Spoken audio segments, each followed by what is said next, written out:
Kalokohan ang Christianity. Ano ibig mo sabihin dito? Sinasabi mo bang hindi nag-exist si Kristo? Invento nyo lang ang nakasulat sa Bible. Hindi totoo si Kristo. Fake! Well, hindi lang naman Bible ang nagsasabing totoo si Kristo. May multiple historical sources din bukod sa Christians. May Jew, gaya ni Josephus. May Roman din, gaya ni Tacitus. Gawa-gawa lang nilang lahat si Kristo.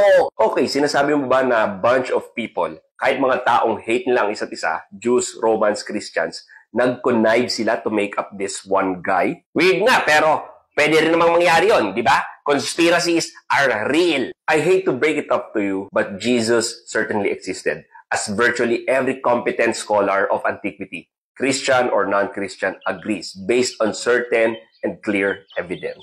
Sabi ng iyong simbahan, actually I'm quoting from Bart Ehrman, isang agnostic. Kahit pa totoong may nabuhay na taong nagngangalang Jesus, fake news na namatay siya at nabuhay muli. Kalokohan yan! Well, at least 500 people lang naman ang nag-attest na nakita nilang buhay muli si Jesus after siyang i-crucify ng mga Romans. Nag-hallucinate lang ang mga yon. Pwede, pero wala pang instance in history na nag-hallucinate ang 500 people ng sabay-sabay at pareho sila nang nakita. Nag-conspire silang lahat. They're all together in this lie. Yeah, right. Hundreds of people nag-coordinate sila to tell a massive hoax na walang ni isang nag-mess up o bumigay at sinabi ang katotohanan kahit kanino man. Oo naman, anong mahirap doon? Pwede namang mag-conspire ang maraming tao. Tandaan mo, mga ancient people ito. Hindi pa uso ang group chat noon para ma-organize ito. Eh kung gusto nilang magpakalat ng fake news at nauto ang maraming tao for 2,000 years, hindi mo magagawin yon? Also, kung adept ka sa history, I'm sure alam mo na pinagpapatay ang mga Christians noong 1st century. So, normally, ang tao nagsisinungaling para umiwas sa kamatayan, hindi para ma-persecute pa sila. So, madaming hibang, gaya ng mga nahibang kay Kristo ngayon. Even if that's the case, hindi magandang growth model ang magdo-door-to-door ka at sasabihin mong,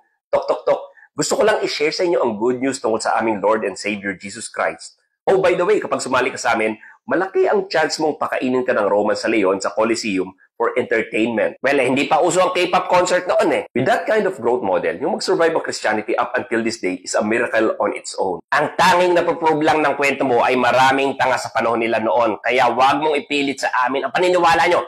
The Philippines is not a theocracy. Anong paniniwala namin ang pinipilit namin sa inyo? Ipasa ang divorce, comprehensive sex education, same-sex marriage, at SOGI bill. Pati SOGI bill? Oo, ipasa ang SOGI bill. Trans women are women. Teka, akala ko skeptic ka. Bakit sa gender ideology na halos walang any scientific basis, hindi mo man lang sinuri na maigi at nag-bend ka ng knee kagad? Christianity is fake news!